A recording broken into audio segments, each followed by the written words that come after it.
Hello students and मेरे प्यारे बच्चों, आज हम लोग फिर कुछ सीखने के लिए हाजिर हुए हैं। आज हम लोग सीखेंगे कुछ खास मैथ के रिगार्डिंग। वैसे स्टूडेंट जो नवोदय नेत्राहाट सैनिक की तैयारी कर रहे हैं या सिमुलतला विद्यालय हो, AMU या JMI की तैयारी कर रहे हो क्लास 6 के एंट्रेंस के लिए या 9th के लिए, उन सब के लिए जो है काफ़ी एक अच्छा मौका है। और आज हम लोग सीखेंगे यूनिटरी मेथड क्या होता है और किस तरीके से किसी पर्टिकुलर चीज़ का हम लोग कैसे निकालते हैं। यूनिटरी मेथड्स में प्रोपोर्शनल और इन्वर्स प्रोपोर्शनल के बारे में भी हम लोग सीखेंगे कि किस डायरेक्ट प्रोपोर्शनल क्या होता है और इन्वर्स प्रोपोर्शनल या इनडायरेक्ट प्रोपोर्शनल क्या होता है। उन सारी चीज़ों के बारे में सीखेंगे। आप बने रहिए विदाउट स्किप हुए। मैं राजू सर, मेरा चैनल यूट्यूब पर मैजिशियन ऑफ मैथ पर आप सभी का स्वागत है। आइए देखते हैं कुछ खास।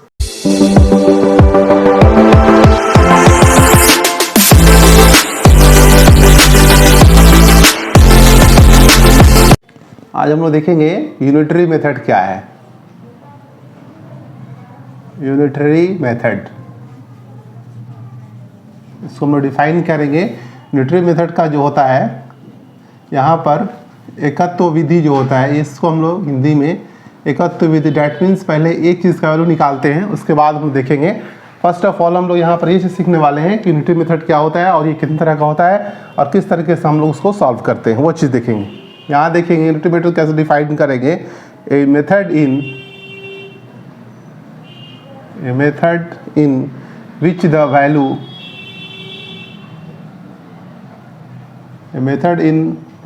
values of unit quantity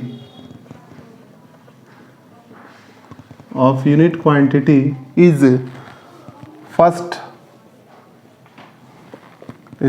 obtained to find the value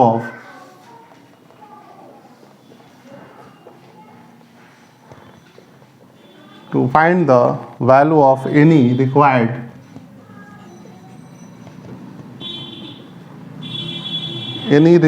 quantity, then it is called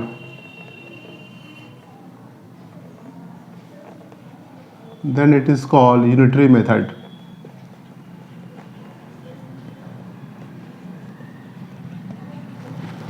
यहाँ पर एक चीज़ हम लोग देखेंगे, गौर करेंगे कि यूनिटरी मेथड जो है, एकत्व विधि क्या होता है। दैट मीन्स किसी भी चीज़ को अगर हम लोग सॉल्व कर रहे हैं, जैसे कोई चीज़ अगर हमको दिया हुआ है, अगर किसी मान के चलिए 5 आर्टिकल या किसी 5 वस्तु का दाम दिया हुआ है, उसका कुछ कीमत दिया हुआ है और हमको उससे ज़्यादा का निकालना है, तो फर्स्ट ऑफ ऑल हम लोग एक क्वांटिटी का वैल्यू मेज़र करते हैं। इस तरीके से हम लोग उसके बाद मैक्सिमम क्वांटिटी का हम लोग वैल्यू मेज़र करेंगे, जिसको हम लोग यूनिटरी मेथड के नाम से जानते हैं। जैसे कि यहाँ डेफिनेशन डिफाइन किया हुआ है कि method in which the value of unit quantity is first obtained. That means एक ऐसा तरीका जिसमें किसी चीज़ का हम लोग देखेंगे हम लोग कि यूनिटरी मेथड जो होता है उसमें वैल्यू का फर्स्ट जो यूनिट क्वांटिटी होता है, किसी एक क्वांटिटी का हम लोग वैल्यू निकालेंगे।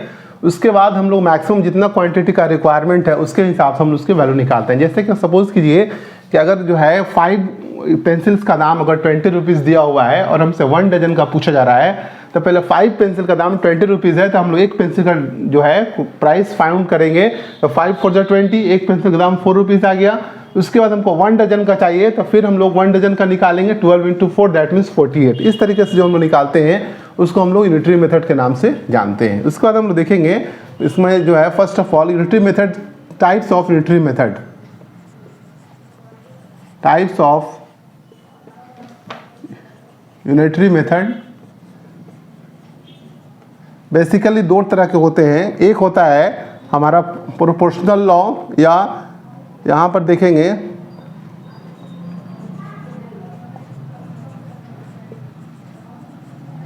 प्रोपोर्शनल लॉ फर्स्ट होता है, और दूसरा जो होता है वो होता है inverse proportional. Inverse proportional law, दोनों को हम लोग क्या करेंगे कि बारी बारी से डिफाइन करेंगे और समझेंगे कि प्रोपोर्शनल लॉ क्या होता है और इनवर्स प्रोपोर्शनल लॉ क्या है। इसका मैं डिफाइन भी करूंगा। प्रोपोर्शनल लॉ का मतलब है कि जिस तरीके से अगर मान के चलिए कि जो चीज़ अगर सेम रेट से इंक्रीज हो रहा है, जैसे कि 5% है, किसी काम को जो है अगर 10 दिनों में करते हैं तो उसी तरीके से 3% या 4% उस काम को कितने दिनों में करेंगे। या फर्स्ट ऑफ ऑल जैसे कि मान के चलिए कि अगर एक मतलब कि 5 लीटर में अगर कोई व्हीकल्स जो है 20 किलोमीटर तय करती है तो उस तरीके से 10 लीटर में वो व्हीकल्स या गाड़ी कितने डिस्टेंस को तय करेगी, इस तरह का जो होगा वो आपका प्रोपोर्शनल लॉ में आएगा। इन्वर्स प्रोपोर्शनल में क्या होता है कि 10 आदमी किसी काम को जो है अगर 15 दिनों में करते हैं तो उसी काम को जो है 20 आदमी कितने दिनों में करेंगे, तो ये हमारा जो है इन्वर्स प्रोपोर्शनल होता है। इसको हम लोग डिफाइन करके देखेंगे कैसे होता है। फर्स्ट में हम लोग देखेंगे प्रोपोर्शनल लॉ। प्रोपोर्शनल लॉ के बारे में देखेंगे। प्रोपोर्शनल लॉ क्या होता है, लिखेंगे two quantities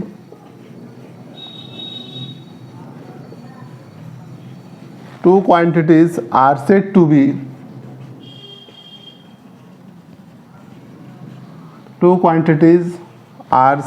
B in direct proportional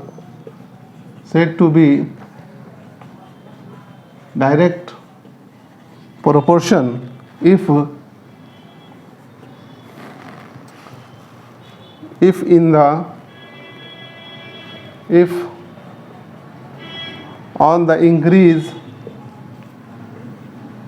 on the increase of the one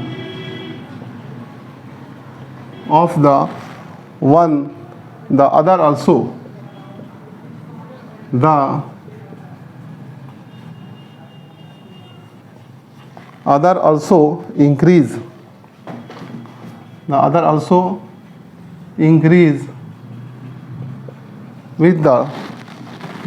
increase with the same rate,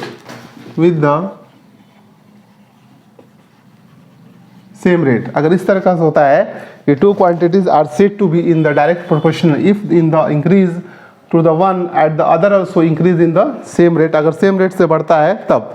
इसमें हम लोग एग्जाम्पल देखेंगे same rate as a vice versa, ये हो गया। इसमें हम लोग एक एग्जाम्पल देखेंगे, किस तरह का एग्जाम्पल हम लेंगे। First of all if the price of 6 orange is rupees 24, what will be the price of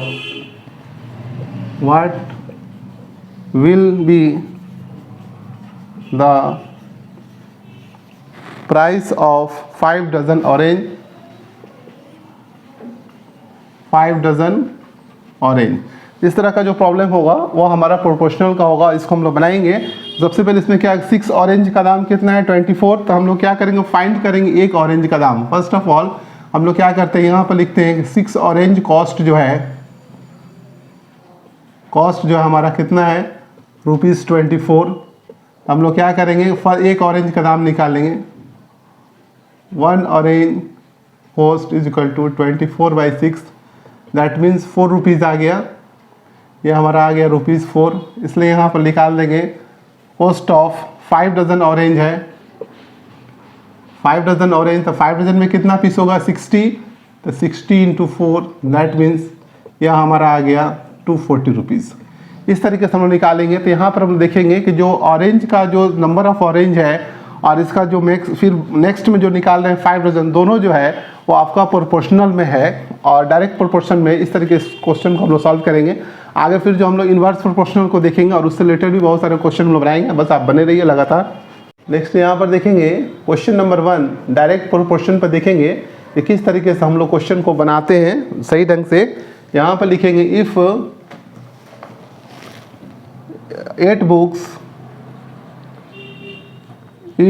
books cost ₹80, what will be the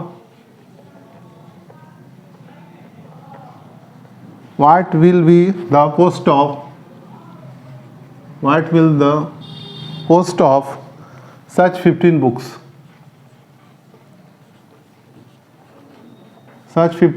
तो ये जो क्वेश्चन हमारा है ये आपका जो है डायरेक्ट प्रोपोर्शनल का है, क्योंकि 8 बुक्स है और फिर नेक्स्ट क्या है 15 बुक्स, दैट मीन्स 8 बुक्स का दिया हुआ है कॉस्ट 80 रुपीज़ और नेक्स्ट उससे मैक्सिमम 15 बुक्स का हमको कॉस्ट निकालना है। तो हम लोग ये क्वेश्चन डायरेक्ट प्रोपोर्शनल का है, देखेंगे इसको कैसे हम लोग सॉल्व करेंगे। यहाँ देखेंगे solution,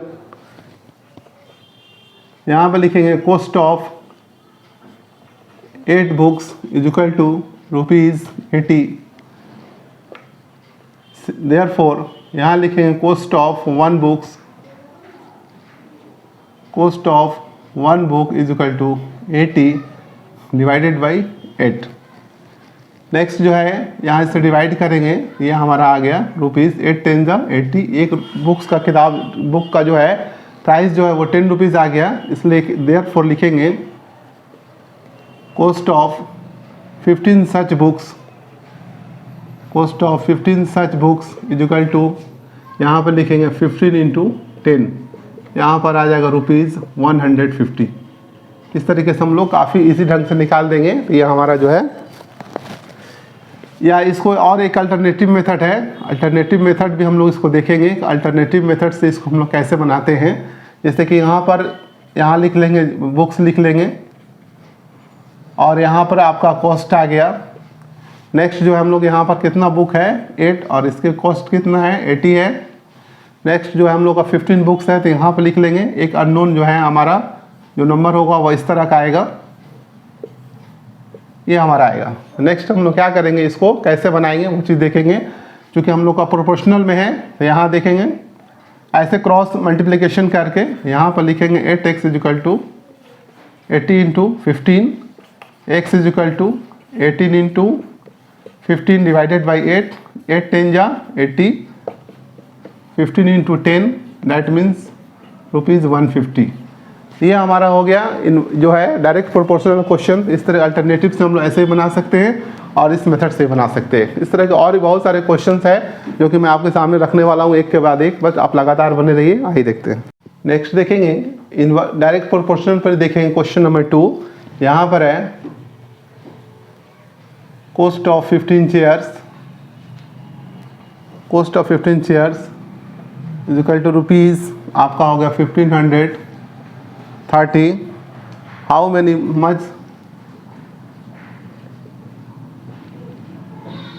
how many such chairs can be bought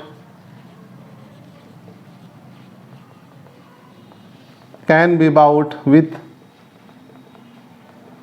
₹4,590। यहाँ पर देखेंगे इस तरह क्वेश्चन को हम लोग कैसे बनाएंगे और किस ढंग से इसको हम लोग सॉल्व करेंगे। यहाँ लिखेंगे सॉल्यूशन। फर्स्ट ऑफ ऑल लिखेंगे कॉस्ट ऑफ 15 चेयर कितने का मिल रहा है 530 में, तो हम लोग यहाँ पर लिखेंगे number of chairs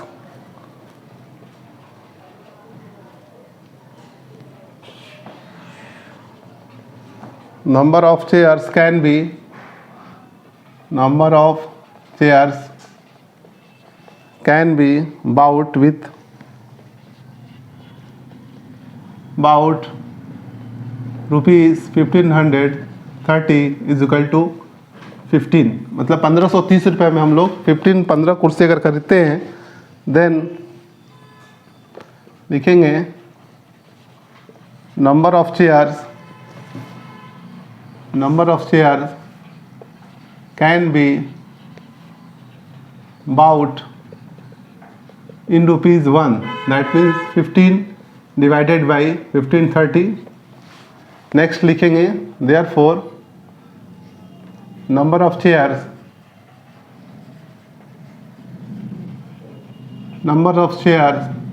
can be bought in ₹4,590, that means यहाँ पर हो जाएगा 4,590 मल्टीप्लाई बाई 15/530। इस तरह इसको हम लोग बनाएंगे, इसको हम लोग सॉल्व करेंगे। 0 से यहाँ 0 कैंसिल हो जाएगा। उसके बाद हम लोग क्या करेंगे 3 से इसको कट कर लेंगे, 3 5 जा 15, 3 5 जा 15, 3 1 जा। उसके बाद यहाँ पर जो है लिख लेंगे 459 मल्टीप्लाइड बाई 5, यहाँ पर हो गया 51। उसके बाद ये 51 जो है 51 से ये 9 1 जा 9 और 9 5 जा 45, ये आपका जो है 9 बार में कैंसिल हो जाएगा, तो यहाँ पर हो गया 9 × 5, दैट मीन्स ये आ गया आपका 45 चेयर्स। इस तरीके से हम लोग निकाल देंगे। या इस तरीके से जैसे कि अगर हम लोग अल्टरनेटिव मेथड अगर देखना चाहते हैं, अल्टरनेटिव मेथड, तो वो देखेंगे। जैसे कि यहाँ पर हो गया कॉस्ट हो गया और यहाँ पर हो गया नंबर ऑफ चेयर। तो कॉस्ट में हमारा है 1530 रुपीज़ में कितना चेयर मिल रहा है, 15 चेयर मिल रहा है। उसके बाद हमारा कॉस्ट जो है ये दिया हुआ है 4590, अल्टरनेटिव बनाएंगे और यहाँ पर नंबर ऑफ चेयर हमको क्या करना है, फाइंड करना है। तो यहाँ पर हम लोग एक्स लिखेंगे या वाट का भी बहुत लोग सिंबल लगाते हैं, वाट लिखेंगे। उसके बाद इसको हम लोग क्या करेंगे, इसको हम लोग ऐसे बनाएंगे। नेक्स्ट हम लोग क्या देखेंगे कि यहाँ पर जो है ये इधर मल्टीप्लाई होगा और ये इधर, तो यहाँ पर लिखेंगे 45 चूँकि डायरेक्ट का है तो क्रॉस मल्टीप्लाई होता है 4590 मल्टीप्लाइड बाई 15 डिवाइडेड बाई यहाँ पर आ जाएगा 30x, यहाँ पर हो जाएगा x = 2। ऐसे हम लोग डिवाइड कर देंगे। तो यहाँ से देखेंगे इससे 0 0 कैंसिल कर देंगे। यहाँ देखेंगे आपका 3 5 × 15 और 3 से इसको कट कर देंगे और 51 से ये ना कट जाएगा 9 बार में।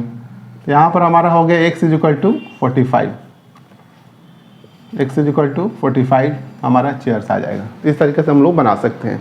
इसके बाद हम लोग देखने वाले हैं कि इन्वर्स प्रोपोर्शनल क्या होता है, उस चीज़ को देखेंगे और उससे कुछ रिलेटेड डिफिनेशन देने के बाद उससे कुछ क्वेश्चन हम लोग बनाएंगे। इन्वर्स प्रोपोर्शन में देखेंगे कि इन्वर्स प्रोपोर्शन क्या होता है। सबसे पहले इसमें क्या होता है कि जैसे दो क्वांटिटीज़ जो होती है उसमें एक क्वांटिटी जो है क्या होगा, इंक्रीज होगा, जबकि सेकंड जो क्वांटिटीज़ होगा वो डिक्रीज होगा। और एज ए वाइस वर्सा, अगर सेकंड क्वांटिटी अगर डिक्रीज हो रहा है तो फर्स्ट क्वांटिटी क्या होगा, इंक्रीज होगा। तो हम लोग यहाँ पर देखेंगे, लिखेंगे inverse proportional, that means two quantities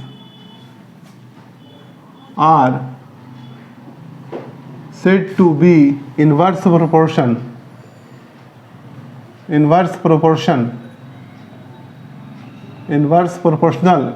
if one quantities are increases and other quantities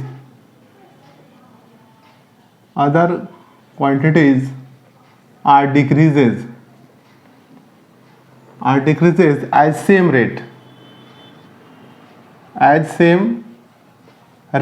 vice versa। That means इसका मतलब होता है कि या तो फर्स्ट क्वांटिटीज अगर डिक्रीज कर रही हो तो सेकेंड क्वांटिटीज इंक्रीज करेगा, या फर्स्ट क्वांटिटीज अगर इंक्रीज है then second quantities are decrease. इस पर कुछ हम लोग प्रॉब्लम्स देखेंगे। एक्चुअली क्या होता है कि जब इसमें इन्वर्स प्रोपोर्शन में दो क्वांटिटीज होती है, एक क्वांटिटीज जो है इन्वर्स प्रोपोर्शनल तब बोलेंगे जबकि फर्स्ट क्वांटिटीज अगर इंक्रीज कर रही है तो सेकेंड क्वांटिटी डिक्रीज करेगी उसी रेट में, या एज ए वाइस वर्सा। इस पर कुछ प्रॉब्लम्स देखेंगे जिससे क्लियर हो जाएगा हमारा। यहाँ देखेंगे क्वेश्चन नंबर फर्स्ट देखेंगे इसमें कि if five men can do a work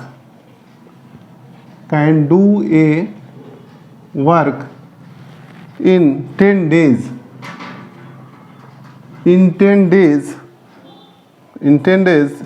in how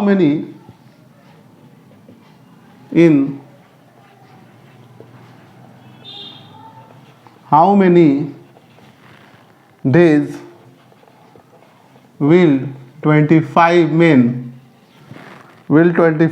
complete the job? Complete the same work.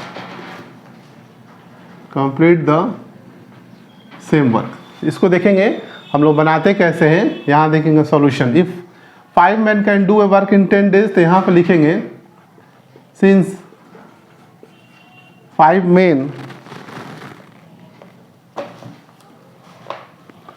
men complete the work, 5 men complete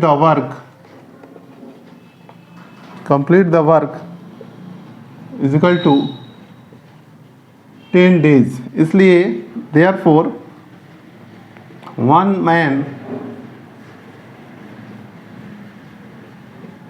complete the work is equal to 5 into 10। therefore next हम लोग यहाँ पर लिखेंगे या hence 25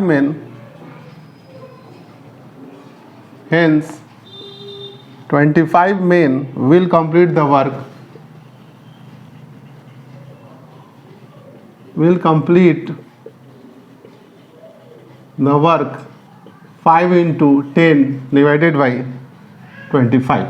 तो इसको हम लोग क्या करेंगे, डिवाइड कर देंगे और डिवाइड करके हम लोग इसको बनाएंगे 5 5 जा 25 और 5 2 जा 10। दैट मीन्स 2 डेज में ये क्लियर कर देंगे। इसी का जो है वर्क अल्टरनेटिव अगर हम लोग मेथड देखेंगे कि अल्टरनेटिव मेथड क्या होता है, यहाँ पर देखेंगे, यहाँ पर लिखेंगे आपका number of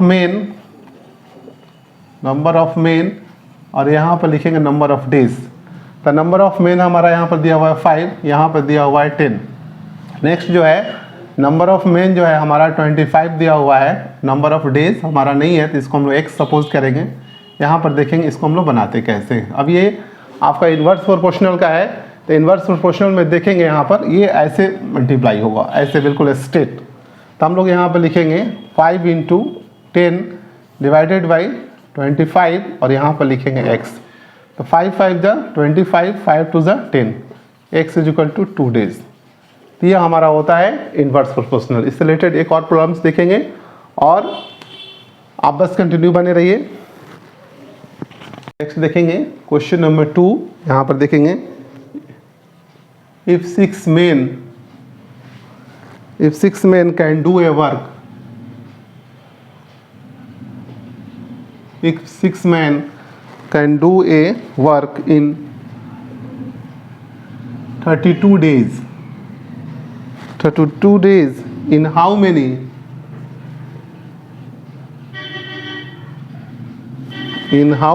days will 24 men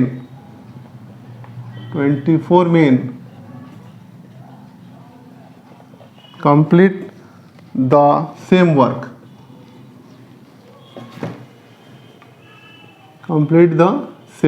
इस चीज को देखेंगे। सेम यहाँ देखेंगे कि 6 मेन है, can do a work in 32 days. That means ये क्या हो रहा है कि यहाँ पर डेज इंक्रीज कर रहा है, यहाँ पर मेन जो है 6 मेन है, यहाँ पर 24 मेन जो है वो इंक्रीज कर रहा है, तो यहाँ पर वर्क क्या होगा, डिक्रीज करेगा। दैट मीन्स ये हमारा इन्वर्स प्रोपोर्शनल का है।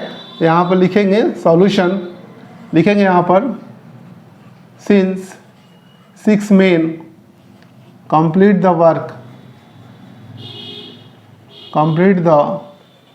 Work in 32 days. 32 डेज में देयरफॉर लिखेंगे 1 men complete the work is equal to 32 into 6। Hence लिखेंगे यहाँ पर 24 men complete the work, 24 men will complete the work is equal 32 multiplied by 6 divided by 24। इससे हम लोग कट कर देंगे, 6 4 जा 24 और 4 8 जा 32। दैट मीन्स 8 डेज में ये कंप्लीट कर देंगे। तो ये चूँकि हमारा क्वेश्चन जो है इन्वर्स प्रोपोर्शनल का है, क्योंकि जब मेन है कम, अगर नंबर ऑफ मेन कम है तो डेज ज़्यादा है, और नंबर ऑफ मेन जब ज़्यादा हो रहा है तो हमारा डेज जो होगा, वर्किंग कंप्लीटिंग डेज जो है वो डिक्रीज करेगा। हम समझ जाते हैं इस क्वेश्चन को पढ़ के कि एक अगर इंक्रीज कर रहा है तो दूसरा जो है डिक्रीज होगा, या अगर मेन ज़्यादा है तो वर्किंग डे कम होगा, तो एक इंक्रीज और दूसरा डिक्रीज ऑर्डर में है। दैट मीन्स ये इन्वर्स प्रोपोर्शनल का है। तो अल्टरनेटिव मेथड इसका भी हम लोग देखेंगे, अल्टरनेटिव मेथड से बनाते कैसे हैं। जैसे कि यहाँ पर लिखेंगे नंबर ऑफ मेन, यहाँ पर लिखेंगे नंबर ऑफ डेज, ये हो गया। तो नंबर ऑफ मेन हमारा कितना है 6, नंबर ऑफ डेज कितना है 32। नेक्स्ट देखेंगे नंबर ऑफ मेन हमारा कितना है 24, नंबर ऑफ डेज क्या है ये पता नहीं है, या हम लोग x लिखते हैं। तो इसमें हम लोग क्या करते हैं, ऐसे मल्टीप्लाई करते हैं। चूँकि इन्वर्स प्रोपोर्शनल का क्वेश्चन है तो हम लोग क्या करेंगे कि स्ट्रेट हम लोग मल्टीप्लाई करते हैं। तो यहाँ देखेंगे 6 into 32 डिवाइडेड बाई 24, यहाँ पर हो गया number of days is equal to, तो यहाँ से 6 4 जा 24 और 4 8 जा 32। दैट मीन्स 8 डेज हमारा। इस तरह के और भी बहुत सारे क्वेश्चंस को मैं इसके बाद जो है एवरेज से मैं कुछ क्वेश्चन बतलाऊंगा, और एक से बढ़कर एक चीज़ों को मतलब जो आपको कॉम्पिटिटिव एग्जाम में आता है। बट आप बने रहिए, लगातार जो है आप उसको वॉच करते रहिए। एक के बाद एक जो सीरीज आ रहा है और काफ़ी अच्छे ढंग से बतलाऊंगा। और अगर आपको अच्छा लगता है तो लाइक सब्सक्राइब ज़रूर करें। साथ ही साथ अगर कोई क्वेश्चन में कोई डाउट हो, कुछ पूछना हो तो कमेंट बॉक्स में ज़रूर लिखें। तब तक के लिए हम लोग मिलते हैं। Thank you. Okay, good bye.